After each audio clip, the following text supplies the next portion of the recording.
One version of the legend claims that it was summoned by a sheik, outraged by the oppression suffered by his people. This sheik, known for his immense knowledge and power, turned to supernatural forces in his quest for vengeance, and under a turbulent sky, he conducted a ritual that unleashed a being beyond control. Another belief suggests that the Popobawa is the anguished spirit of a man, once part of the community, who was driven to madness by unbearable torment. Overwhelmed by his pain, he became something unrecognizably monstrous, forever trapped in his own despair.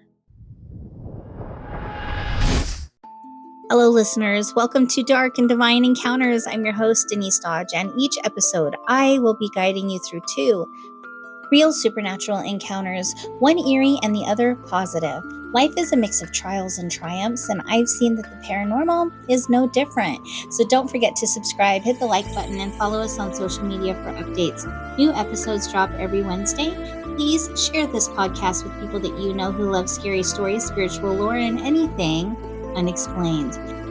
This podcast features stories of paranormal activity and true crime, which may contain details or descriptions of events and incidents that may be unsettling or triggering for some listeners. Take care of your needs first and always. Today, for our dark segment, we're diving into the chilling legend of the Popobawa on Pemba Island, a tale of a terrifying entity that has haunted generations and is still out there to this day. For our divine segment, we're exploring the fascinating world of lucid dreaming, featuring a listener's extraordinary experience of finding clarity and empowerment within the dreamscape. And at the end, we'll share things that you can do to begin lucid dreaming on your own. On Pemba Island, there's a name that people do not say lightly, and that is Popobawa. It's the kind of thing that keeps you up at night, checking locks, whispering prayers, and keeping a light on until morning. The stories about it aren't just old legends that people tell for fun. They are warnings. They're passed down for a reason, and it's a reminder that some shadows are more than just tricks of the dark. The creature's origins remain stuck in a mystery, often described as a vengeful jinn seeking the right to a grave injustice. One version of the legend claims that it was summoned by a sheik, outraged by the oppression suffered by his people. This sheik, known for his immense knowledge and power, turned to supernatural forces for his quest for vengeance, and under a turbulent sky, he conducted a ritual that unleashed a being beyond control. Another belief suggests that the Popobawa is the anguished spirit of a man who was once part of the community and who was driven to madness by unbearable torment. And overwhelmed by his pain, he became something unrecognizably monstrous, forever trapped in his own despair. Nobody really knows where Popobawa came from, but the stories are chilling, and I'm going to share them with you today. Popobawa does not just thrive on fear. It feeds on control and power. This creature preys on the vulnerable, using the cover of darkness and the weight of their own terror to its advantage. It slips into homes at night, leaving its victims frozen in fear before carrying out its horrific acts. People say Popobawa can get inside of your mind, planting thoughts and images that are so disturbing they push you to the edge of sanity. Entire villages have been consumed by paranoia, with everyone in the village caught in the grip of its sinister force and unable to escape its reach. Popobawa is a shapeshifter, known for taking on many different forms, not just the bat-like figure that its name suggests. It can shift between human and animal form, appearing one way and then transforming into something else completely. While it usually visits home under the cover of night, there are reports of sightings during the day as well. And some say its arrival is accompanied by a strong sulfur-like smell, but that is not always the case. This entity does not discriminate. It targets men, women, and children, sometimes attacking entire households before moving on to the next. Its attacks can range from physical assaults to poltergeist-like disturbances. But the most terrifying reports involve sexual violence, including the violation of both men and women. And what makes Popobawa even more terrifying is its psychological hold over its victims. Those who are attacked are often threatened to share their experiences with others, or face repeat visits from the creature. During times of panic, communities in areas like Zanzibar, Pemba, and the parts of Tanzania's mainland come together for protection. Families will often spend the night outdoors, huddled around fires with neighbors, hoping to keep the creature at bay. Despite the efforts, fear spreads quickly during these outbreaks, leaving entire neighborhoods gripped by dread. In 1995, the island of Pemba became a hotspot for these terrifying encounters. Normally peaceful, the island was thrown into chaos as reports of Popobawa sightings and attacks surged. People flooded the streets terrified, while hospitals filled with patients, both men and women, bearing strange scratch marks, bruises, and an unshakable fear in their eyes. Doctors and nurses worked tirelessly, not just treating the physical wounds, but also grappling with the deep psychological scars that was left behind. Families huddled in their homes, locking doors and windows and praying for protection from whatever higher power might listen. Parents clung to their children, whispering prayers into the dark, desperate to keep the malevolent presence at bay. The police, overwhelmed and baffled, searched for answers, but they found only bizarre clues that made the mystery even deeper. Their usual methods were useless against something that seemed far beyond human understanding. Villagers insist that denying Popobawa's existence only makes it angrier. And there's even a story from 1971 on Pemba Island where the creature supposedly spoke through a girl named Fatuma. Witnesses said that her voice dropped to a deep, masculine tone, and then out of nowhere, they heard the roar of an engine and strange rustling noises coming from a very nearby roof. To protect themselves, many locals turned to exorcisms and other spiritual rituals. They'll leave charms under a fig tree or even perform goat sacrifices, hoping that these acts will ward off the creature and keep its wrath at bay. And skeptics couldn't ignore the eerie emptiness of the streets at night, the way people constantly look over their shoulders in fear. The shadows of Popobawa hung over everything, a chilling reminder that sometimes the darkness holds more than just shadows.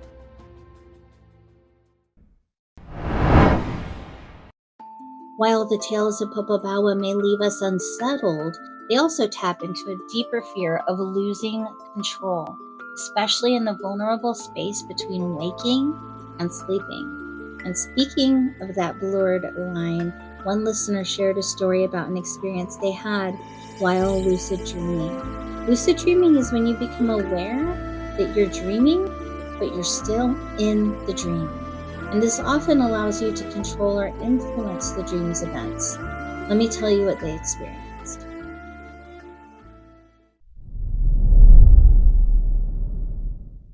Tia had been a lucid dreamer for years. At first, her dreams were a escape filled with adventures and impossible wonders. But one night, everything changed. She found herself standing in an endless golden field. The air was thick with a warm, shimmering glow, and it was unlike any dream she had ever had. It was vivid and it was alive.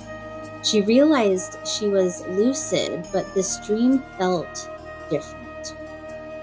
Usually, she could control things, but here she felt like a guest had made themselves present.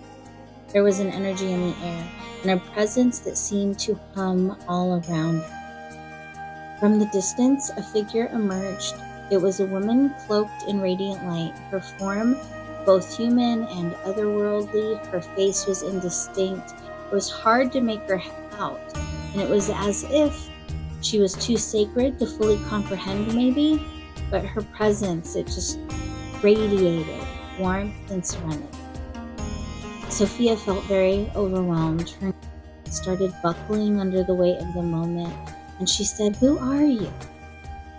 The woman's voice wasn't a sound, but it was a vibration in Sophia's chest, and she was able to just know what the answer was.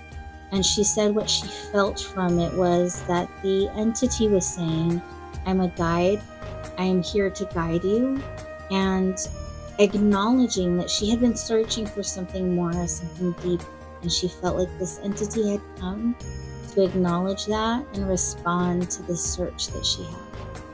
Tears started welling in her eyes, and she never mentioned that she was hoping to get something deeper out of this to anyone. And all of her feelings that she had, her feelings of doubt and being lost in the world and drifting through earthly life without a purpose, she felt like this entity just knew it and could feel it and was acknowledging it. She could hear the entity say into her brain telepathically that you are more than you give yourself credit to be. And with a gentle motion, Sophia started to extend her hand, and the entity extended her hand. They reached out, and she said she could feel the light coming off of this entity, brushing against her hand and absorbing into it. And the moment they touched, a wave of warmth and understanding flowed through her. It was as though this entity had just unlocked something very deep inside of her. A memory, a knowing. She wasn't really sure how to verbalize it. Sophia saw flashes of her own life, the moments that she had doubted herself and the times that she had chosen kindness, the love that she had given and received. It was all woven together in a pattern, and she never really saw it that way before. But after this experience, she mentioned that it revealed how meaningful her existence really was. Sophia blinked, and suddenly she was back in her bed. She realized she was no longer dreaming. The feeling of dream state was fading away, but while waking up, she felt like something was different. She felt lighter. She felt like a really heavy weight had just been lifted off of her chest. She didn't know how to describe it. She wasn't able to pinpoint exactly what was different, but something was different. And that day, as she went about her life, she noticed that small but profound changes were happening. There was an unshakable peace where there used to be anxiety, a sense that she was exactly where she was meant to be. And challenges and issues and struggles in life that had once felt insurmountable now seemed like simple stepping stones that she just had to put the foot one right in front of the other and keep going. Weeks later, while meditating, Sophia felt the same warmth, presence that was in her dream, except now it was in her meditative state, and she was completely awake for this. But she felt like she didn't need to speak or explain. She just knew. And she feels like the guidance that she received is not gone. It's just going to stay with her, waiting for her to awaken to it. It sounds like she met her spirit guide in her dream, but she's hesitant to use that word because she's not really sure what it is, but she knows that it feels full of love, unconditional compassion. She feels a lot of direction from it. It helps her stay connected to the feeling of meaningfulness. Her dreams, she says, have become richer since then, and while before she was really entranced and interested in controlling the lucid dream, she now is engaging in the guidance. So there's a little bit of control, but a little bit of release and letting them control. And she feels like this is a bridge that is taking her to something greater. So Sophia's life, where it was once filled with uncertainty and she was really kind of just avoiding everything by going into this lucid dream state, it has since became a path that is connecting her with purpose and divine connection. So, is lucid dreaming, and how do you do it if you want to do it? I'm going to share that with you. So imagine being fully aware that you're dreaming, able to shape the story, the setting, and even control your own actions. That is the phenomenon of lucid dreaming. The state of consciousness has captivated humanity for centuries, with roots in ancient cultures. References to lucid dreaming appear in the Upanishads as well as Buddhist texts, where it was seen as a tool for self-awareness and spiritual growth. Ancient Greek thinkers like Aristotle and early Christian figures such as St. Augustine have also documented lucid dreams, showcasing their enduring significance in exploring the depths of the mind. So, lucid dreaming, I could talk about the history forever, but I don't want to take today's episode up with that. I might revisit this topic in another episode, but let's talk about how can you start lucid dreaming if you want to. So lucid dreaming is the fascinating practice that allows you to take control of your dreams. Let's go over some tips. Number 1, set your intention before sleep. So as you're laying in bed and you're laying there, you're getting ready to go to sleep, tell yourself, I will realize that I'm dreaming tonight. You can even mix up some of those affirmations. You could say a variety of things like, I will realize I'm dreaming tonight. I will be able to engage with my dream. I'll be able to make conscious choices in my dream. I will be able to control aspects, details, and things like that in my dream. You can mix it up. But basically, while you're falling asleep, you do want to affirm and validate to yourself that you can do this and that you will do it. So that's step 1. Another suggestion is to keep a dream journal. It's easier to remember your dreams if you regularly are writing your dream down. It creates connection in the brain that it creates a sort of software that lets your brain know that remembering my dreams is important to me. And so it'll be easier to do it the more you practice it. And a dream journal can be a really great bridge for that. So place a notebook and a pen by your bed. And the moment you wake up, write down every detail that you remember about the dream. This will really improve your dream recall over time, and it will help you recognize patterns in your dreams. The next one is to perform reality checks. So what is that? Throughout the day, pause and ask yourself, am I dreaming? And then test it by looking at your hands or checking a clock twice to see if the time changes, or trying to push your finger through your palm. Something that you can do that can help you check in and realize that, are you dreaming? Here's why you do it. If you make it a habit, you'll start to do it in your dreams as well. So do it regularly during your real awake life, and eventually you'll catch yourself doing it in your sleep, in your dreams. Our next tip is to practice mindfulness and meditation. Spend a few minutes daily practicing mindfulness or meditation. It trains your mind to stay present, and it helps you become more aware in your waking life, and it can influence your sense of awareness in your dreams. Try the wake back to bed technique. So this is interesting. What you do is you set an alarm to wake you up about 5 hours after you fall asleep. Stay awake for 10 to 20 minutes. Think during those 20 minutes, you want to be engaging your mind with the idea of lucid dreaming. Think about lucid dreaming. Think about what you want to accomplish in the lucid dream. Think about what it will feel like when you lucid dream. And after those 10 or 20 minutes are up, lay back down and go back to sleep, and this should increase the chance of becoming lucid in the next dream cycle. I notice that sometimes my body will do this naturally, and this, I'm going to bring this up and mention this because it might help some of you out there. If you regularly wake up about 3 in the morning because you have to use the restroom, and then when you lay back down, just do the activity. Think about lucid dreaming, think about what you want to accomplish in the lucid dreaming. Tell yourself that you can lucid dream, and then when you go back to sleep, that should also improve the chances of falling into a lucid dream state. Something to keep in mind, once you're lucid, stay calm. It's easy to kind of get excited, and then usually that's when the dream will end. So try to stay calm, try to remember to stay calm so that you don't wake up right away and that you can actually engage and participate and experiment, that sort of thing. Take a moment to stabilize the dream. You can rub your hands together in the dream or try to focus on a small detail in the environment of the dream, things like that. Just try not to get too excited because that'll alert the body to wake up. Once you start getting good at it, and when you do find yourself there, attempt to practice dream control. And this could be small, like flying a few feet off the ground, changing the color of something.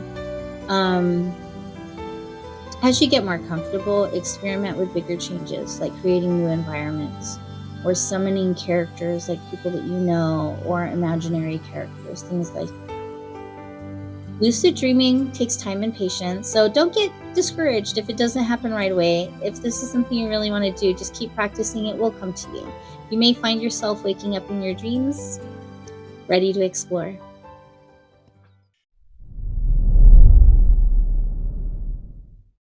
That wraps up today's dive into the eerie and extraordinary, from the chilling legends of the Popobawa to the limitless potential of lucid dreaming. We have explored how the unknown and the power of the mind intersect. We want to hear your paranormal experiences. Have you had an encounter with spirit or experienced something that you just cannot explain? Send your experiences our way and you might hear them featured in an upcoming episode. You can reach out via email, social media, or through our website. And if you'd like to buy me a cup of coffee or make a donation, those links are in the show description below, along to links to the show notes. Your support helps us keep exploring real paranormal encounters together. So please share this podcast with people that you know who love scary stories, spiritual lore, and anything unexplained. That brings us to the end of the episode today. We have balanced the scales of the paranormal, revealing both the unsettling and uplifting. Thank you for listening to Dark and Divine Encounters. Until next time, tread lightly but fearless.